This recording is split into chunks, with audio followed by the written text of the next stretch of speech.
पूर्णिमा दिखार कुठारू चाहत गुलावन भूख पहाड़ू चाहत गुला बार बार ये हमको फंसा दिखा रहे हैं। एक फंसा इनके पास हो दिया बना नहीं लिया दिया। हम राजा के बेटे हैं, हमारे यहाँ पूरा एक शस्त्रागार है, गणना नहीं कितने फंसे रखे होंगे। जैसे कोई फूंक कर को पहाड़ को उड़ाने फूंक करके पहाड़ को उड़ाने का असफल प्रयास करता हो, ऐसा ही आपका प्रयास है। वैसे मसक फूंक पर मेल को नहीं पर राम दुरुक सुख सपने नहीं। मेरे विद्वानों यहाँ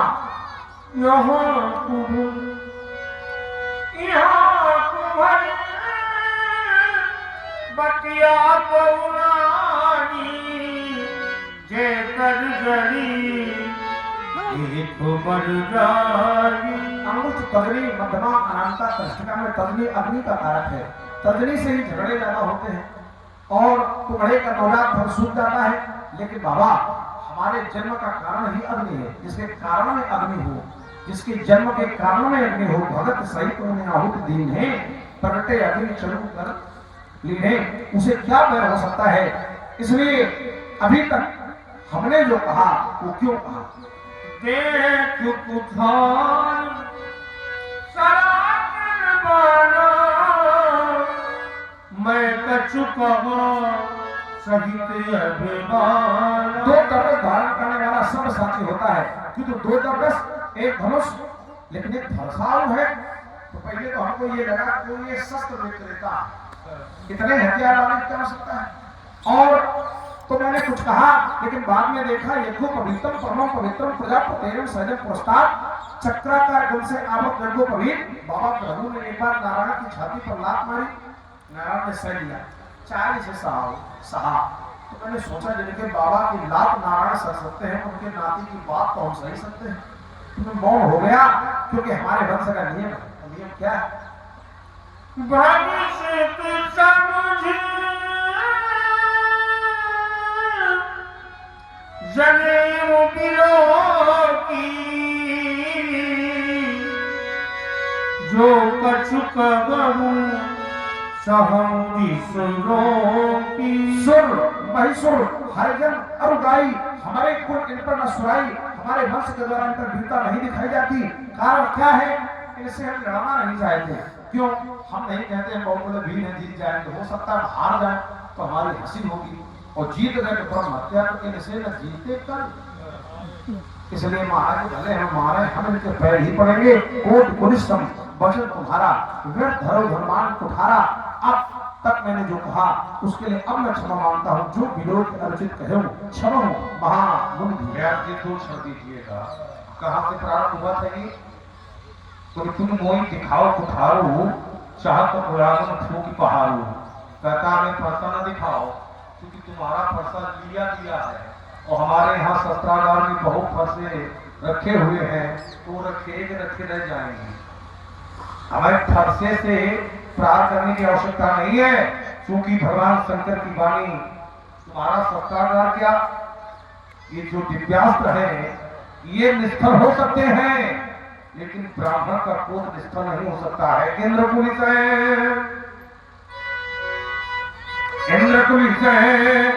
ममसूल विशाला और काल दंड हरिचक्र कराला। जो इन करे मारा नहीं मरई, तो पितरों से सावक सो जरई सुहा हो जाएगा। ये सब असम निष्फल हो सकते हैं, लेकिन ब्राह्मण के कोष से सुहा हो जाएगा, बचेगा नहीं। ये आचार्य वाणी प्रमाणित करती है। आइए क्या कहता है? कहता है कि भरतु समूह जनेऊ विलोकी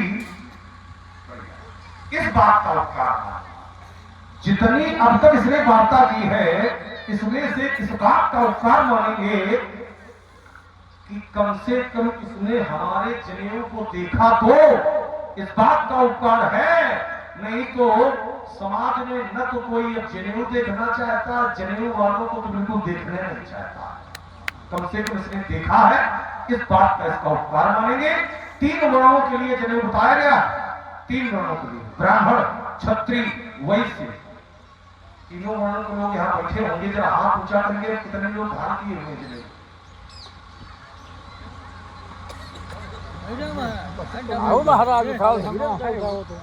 अब इतने लोगों में इतनी कम संख्या है, ये बड़ा विचारणीय विषय है। विचारणीय विषय इसलिए है कि लक्ष्मण ने जब तक हमारे जनेऊ को नहीं देखा है, इसने समाज में हमारा अपमान किया है। यदि आप लोग अपना चिन्ह धारण नहीं करोगे तो जिस प्रकार से लक्ष्मण ने समाज में हमारा अपमान किया है, आप लोगों का समाज में अपमान हो सकता है। तो इसलिए मेरा आग्रह है कि जिसका जो चिन्ह हो आप लोग अवधान करिएगा। इसको आप लोग साधारण सूत्र समझते हो तभी तो नहीं ध्यान करते। साधारण सूत्र नहीं है, साधारण सूत्र से पिरोई हुई माला से हम भगवान की प्राप्ति कर लेते हैं। ये साधारण सूत्र नहीं है। यज्ञो पवित्रम परमम पवित्रम परम पवित्र है। तो जो हम परम पवित्र को धारण करेंगे तो हमारा मन, हमारा तन परम पवित्र होगा। इसलिए मेरा आग्रह है कि जिसका जो चिन्ह हो आप लोग और धारण करेंगे। आजकल लोग नहीं धारण कर रहे हैं तो अकाल मृत्यु ज्यादा हो रही है। समाज में कुछ लोग बहुत तेजी से फैल रहे हैं। पुरुषों के शरीर का कौन सा भाग शुभ माना जाता है? दाहिना की बायां? दाहिना। और इसको धारण किस कंधे पर करते हैं? बाईं कंधे। क्यों? क्योंकि हमारा जो हृदय होता है वो बाईं ओर होता है। इसीलिए जनेऊ को हृदय का कवच कहा जाता है। अब आप लोग धारण नहीं कर रहे हो तो आजकल हृदयाघात से मृत्यु बहुत हो रही है। हृदय का कवच है जनेऊ। आजकल जनेऊ कम लोग धारण कर रहे हैं तो रक्तचाप, उच्च और निम्न की समस्या बहुत बढ़ रही है। आप लोग पवित्र जनेऊ पहन करके देखें, धारण करें, आभास हो जाएगा कि इस जनेऊ में कितनी बड़ी ऊर्जा है। अच्छा, आप जो लोग धारण किए हुए हैं, इसकी जो ग्रंथि है, गांठ, आप लोग कहां रखते हैं? गांठ कहां रखते हैं लोग धारण किए? हाँ, इसकी जो ग्रंथ है इसको हृदय के पास रखनी चाहिए। क्योंकि अगर ग्रंथ हमारी ऊर्ध्वमुखी होगी तो उत्थान होगा, अधोमुखी होगी तो पतन होगा।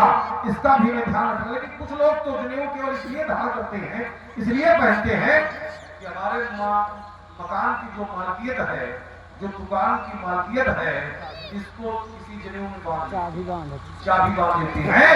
जनेऊ खंडित हो गया। जनेऊ में ये ग्रंथियां होती हैं, अतिरिक्त ग्रंथ लगाने का हमें अधिकार नहीं है। यदि आप लोगों ने इसमें अतिरिक्त ग्रंथ लगा दी है तो जनेऊ खंडित हो गया। पहनने न पहनने से कोई लाभ नहीं है। ये एक संस्कार है। बच्चा खिलौना मांग रहा है, खिलौना बच्चे को नहीं दियोगे तो बच्चा 1 घंटे रोएगा, 2 घंटे रोएगा। लेकिन बच्चों को यदि आप संस्कार नहीं दियोगे तो बच्चा जीवन भर रोएगा। इसलिए मेरा आग्रह है कि जिसका जो चिन्ह हो आप लोग और धारण करिएगा, कराइएगा। क्या जी, हमारी समझ में अब अगर लड़का का फलदान न होए तो चाहे तो आता आ जाए, जनेऊ नहीं होगा। इसने कहा जो भी लोग अनुचित कहे तो क्षमो महामु धीर। या जी क्या कहना चाहती है समझ में? सुरसरोस रघुवंश बोले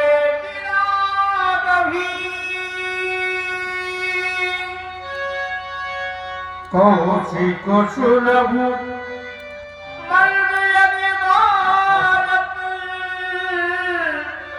कुटिल काल बस निज कुलभा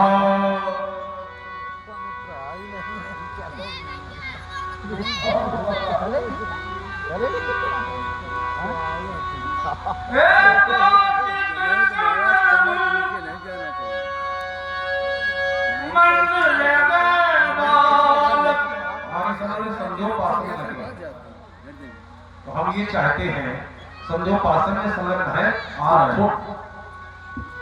तो अच्छी बात है। बालक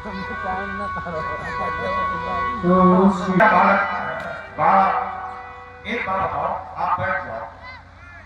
एक बात हमें ये बताओ कि इन राजकुमारों की आपने प्रशंसा सुनी कि नहीं सुनी?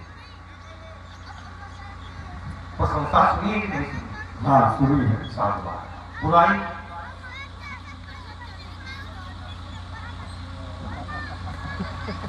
आपने आज के पहले बुराई सुनी है इनकी? नहीं। बढ़िया। हमारे प्रश्न में अगर ज्यादा बुद्धि का प्रयोग कर देंगे तो गलत हो जाएगा। तो सहज भाव से उत्तर करिए तो उत्तर सही आएगा। बिल्कुल ठीक उत्तर दिया है।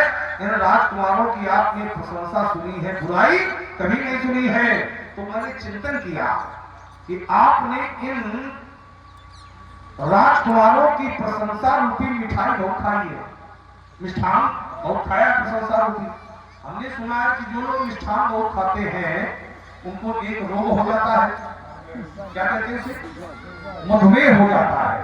आपने राजकुमारों की प्रशंसा रूपी मिठाई बहुत खाई है, तो ऐसा न हो कहीं आपको मधुमेह हो जाए।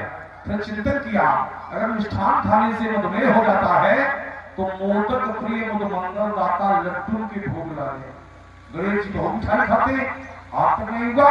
तो फिर चिंतन किया कि गणेश जी मात्र मिष्ठान ही नहीं खाते, कपित जम्मू अक्षरम कैठा और जामुन भी खाते हैं। तो आप लोग मिठाई चाहे तो नहीं खाओ, लेकिन कैठा और जामुन आप लोग भी खाते रहे तो आप लोगों को भी कभी भी मधुमेह नहीं हो सकता है। आपने राजकुमारों की प्रशंसा रूपी मिठाई वो खाई, तो बुराई रूपी कैठा जामुन आपको भी खिला दे ताकि आपको भी कभी मधुमेह न हो। सुनो, मन दे बालक, मन नाम लोहे का, मन नाम शनिश्चर का, मन नाम भूले का, ये बालक बुरा है।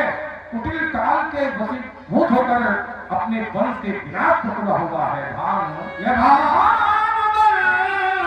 राकेश कलंकु निपट निरंकुश अब जिस प्रकार से चंद्रमा अपने वंश में कलंकित हो गया है, ठीक उसी प्रकार से बालक अपने वंश में कलंकित होने जा रहा है।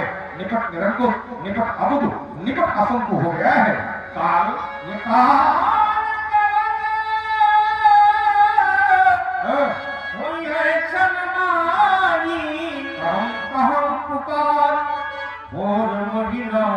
काल कमल हो क्षमाही, क्षमात में काल का कल हो जाएगा।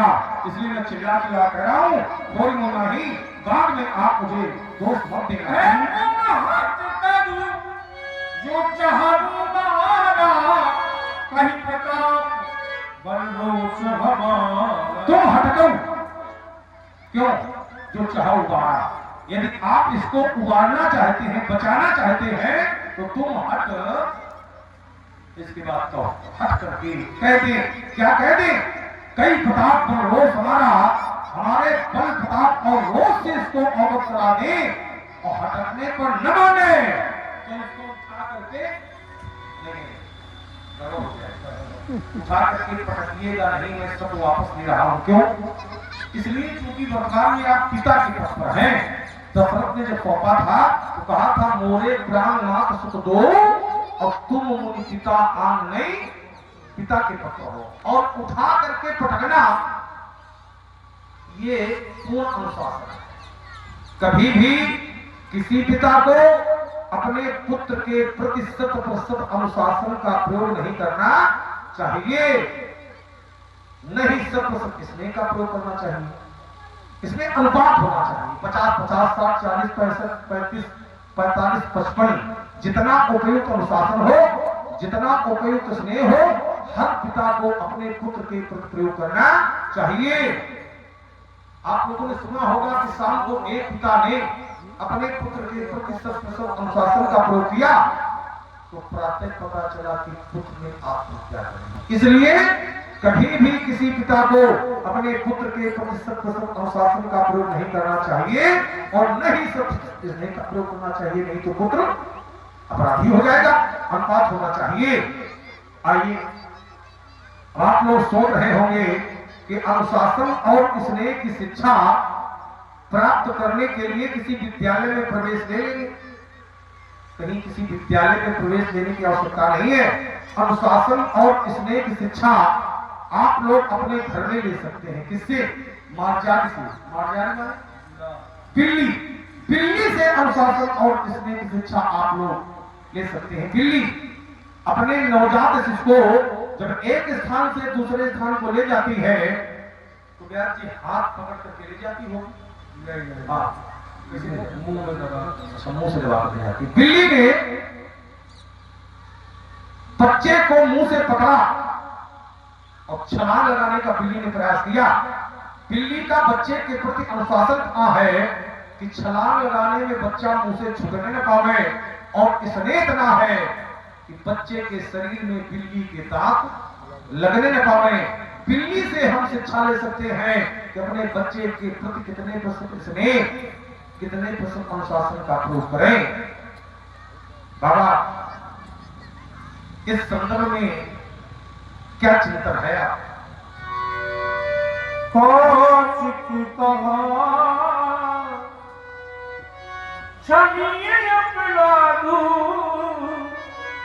बाल दोष गुरु गणरी नकारू।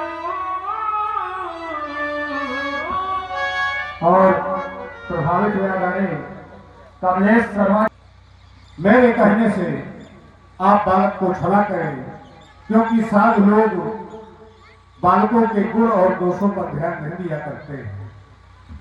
बाबा आपने समाज को एक दिशा दी ये तय करके, कौशिक कहा छवि प्रभु, समाज को एक दिशा दी है।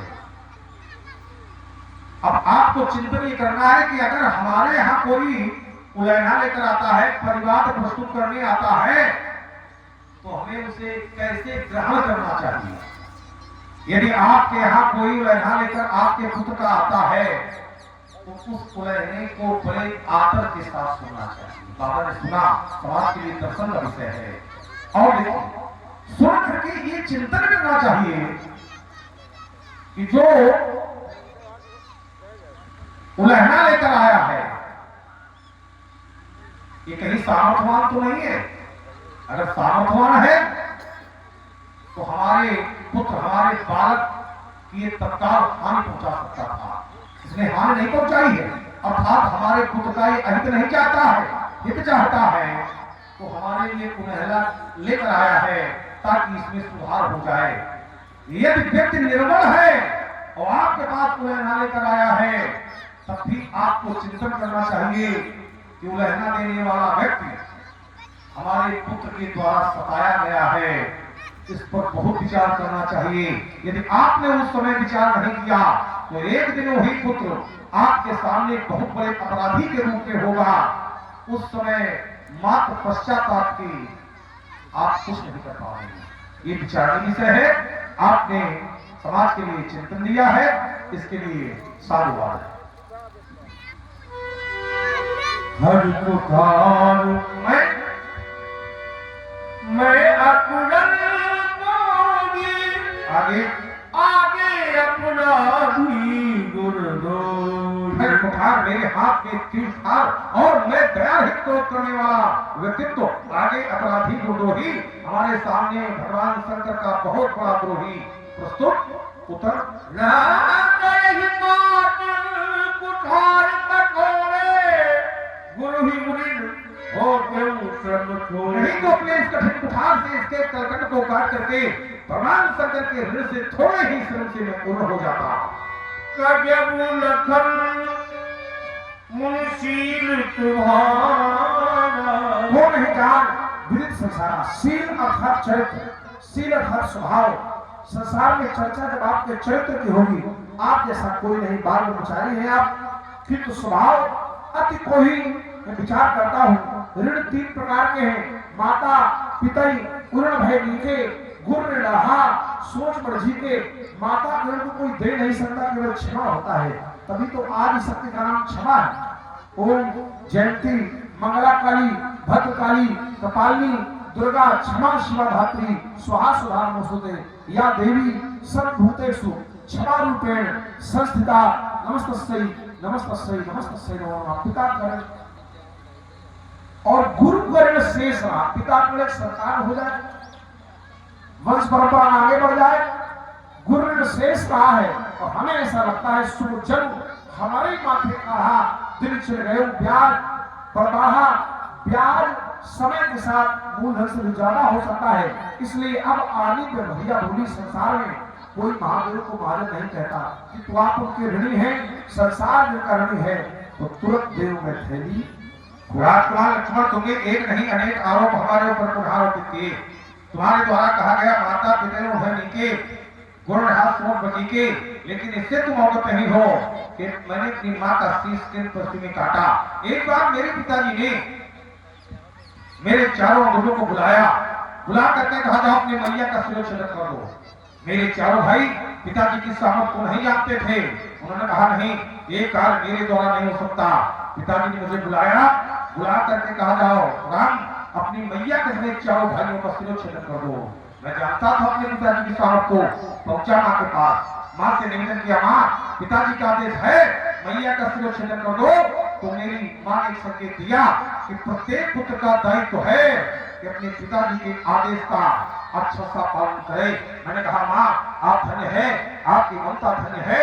यद्यपि मैं जानता हूँ कि माँ का पद पिता के पद से 1000 गुना बड़ा है, माता का पद बड़ा है, लेकिन पिताजी की आज्ञा बड़ी है और इसी का मैंने निर्वहन किया। परशुराम की जो आज्ञा राखी, मारी मात लोग सब साथी। मैया ने संकेत दिया तो मेरे मन में एक प्रश्न जन्म लिया, माँ कहते किसे हैं? उत्तर आया, जो अपने सारे सुखों को दूसरों के प्रति समर्पित कर दे ऐसी सत्य का नाम है माँ। जो निराकार को निराकार बना दे ऐसी सत्य का नाम है माँ। मेरी मैया कुछ भी कहती तो मेरी प्रज्ञा निर्णय लेती। मैया ने कुछ कहा नहीं, सिरदाई पानी हिला नहीं। मैया का दिल झुक झुक जाता है, बन जाने चाहती थी माता। मैं कैसे करता तिरस्कार, क्या सुना नहीं है समाचार। मैंने पिता का सम्मान किया, मैंने पिता का सम्मान किया, पूरा उनका अभियान किया। जो पिता कहे वो पुत्र करे, चाहे अथलता भले में। पत्नी माने पति का निर्णय, तब भावों में होता पड़े। मैं इसमें ही लाया निखार, क्या सुना नहीं है समाचार। मैया के संकेत को प्राप्त करके माँ की ग्रीवा पर कठिन बुखार का प्रहार किया और ये रक्त देकर जब मैं अपने चारों भाइयों के पास पहुंचा, भाइयों से निवेदन किया, पिताजी का आदेश है भाइयों का शिरोच्छेदन कर दो। तो मेरे चारों भाइयों ने एक मत होकर एक सुर में एक संकेत दिया, बोले सुनो जननी, सुनो जननी, सोई सुख बड़भागी। जो पितुनाथ वचन अनुरागी, वही पुत्र भाग्यवान है जो अपने माता पिता के वचनों पर अनुरागता है। तो प्रकार के संकेत को प्राप्त करके क्रमशः उनके कलकन को काट कर पहुंचा पिताजी के पास। पिताजी से निवेदन किया, पिताजी आपके आदेश का पालन हो गया है। पिताजी ने कहा मैं अत्यंत प्रसन्न हूँ, वरदान वरदान मांग लो।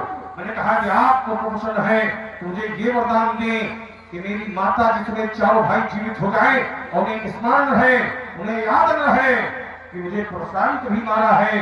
इस वरदान से मेरे पिताजी अत्यंत प्रसन्न हुए और भी उन्होंने कई वरदान दिए। अगला दिन इसमें रखा गुरु जी के। हाँ, एक बार भगवान शंकर ने मुझे बुलाया, बुला करके कहा जाओ राम भोगावती नगरी चले जाओ।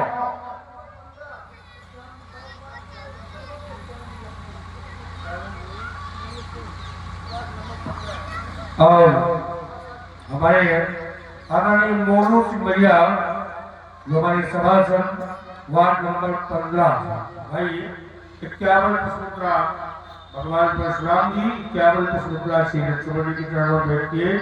बहुत बहुत भगवान। एक बार भगवान शंकर ने उसे बुलाया और आकर के कहा, आप यहाँ हमारे ठाकुर कुंदन सिंह बैस नगर पंचायत असोसर आपकी तरफ से 51 रुपए भार्गव परशुराम जी के श्री चरणों में और 51 रुपए श्री रामचंद्र जी के श्री चरणों में, 51 रुपए लखनलाल जी के श्री चरणों में और 51 रुपए महामुनि विश्वामित्र जी के चरणों में प्रदान किए गए हैं।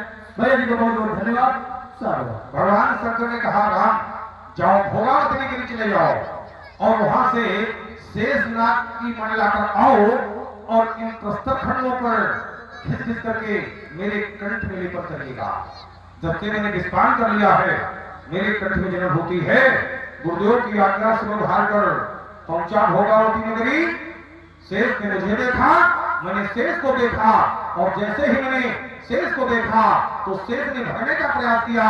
जैसे ही शेष ने भगने का प्रयास किया तो शेष को मैंने आगे बढ़ करके घेरा। एक बार मेरे गुरु ने शेष की मन को माना,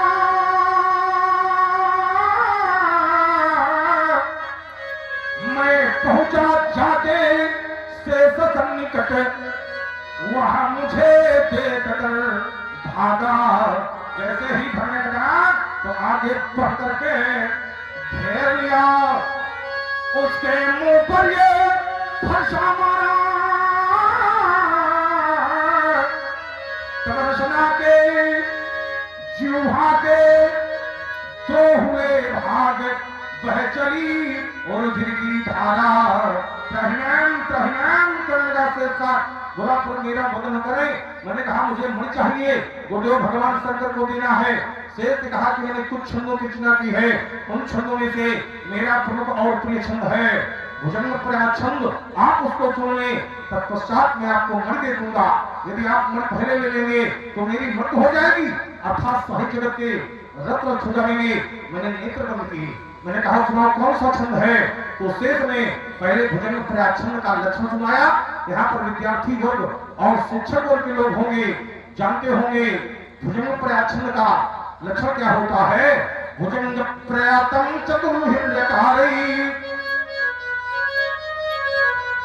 भुजंग प्रयातम चतुर्हिर्यकारी। भुजंग प्रयाग छंद के एक चरण में 4 यगल होते हैं। यगल एक सूत्र है, यमाता राजधान सर्गा यगल यमाता। एक यगल में एक लघु और 2 गुण होते हैं, अर्थात एक यगल में 5 मात्राएं होती हैं। भुजंग प्रयाग छंद के एक चरण में 4 यगल होते हैं, अर्थात 5 को 20 मात्राएं होती हैं।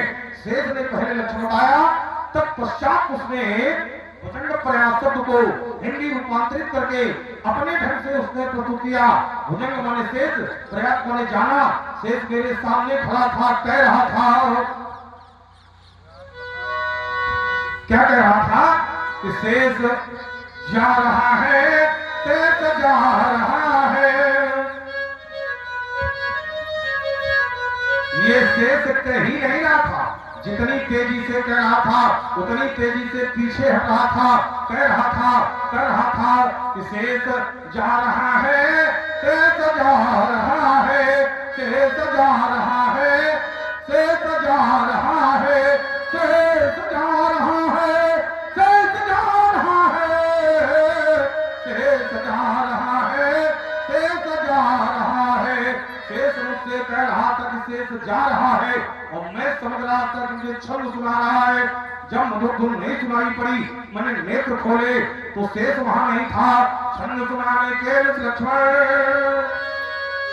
छंद सुनाने के लक्ष्मण वहां धोखा देकर भाग गया। अब तब से खोज रहा हूं उसको, अब तू प्रगटा ले रूप नया तो अब आनिए। जो हरिया बोली, जो हरिया नाम भगवान शंकर, भगवान शंकर को हम आदेशित नहीं कर सकते हैं, लेकिन इस समय जितने लोग यहाँ पर उपस्थित है दूर ही है, अगर हमारी ध्वनि उन तक पहुंच रही है, यही हमारे निकटतम व्यवहारी है। क्योंकि इन सभी लोगों का तन मन धन प्रत्यक्ष परोक्ष किसी रूप में सबका सहयोग है और इस धर्म के कारण जिसका विजयी हो है वही हमारा निकट व्यवहारी है। वैसे तो गलत जी सभी व्यवहारी हैं, फिर भी हम चाहेंगे कि समिति के जितने भी लोग यहाँ पर हो, यदि हमारी धर्म तक पहुंच रही हो तो अपना अमूल्य समय हमें कुछ क्षण के लिए अवश्य दें। इसमें संकोच नहीं होना चाहिए। समिति के लोग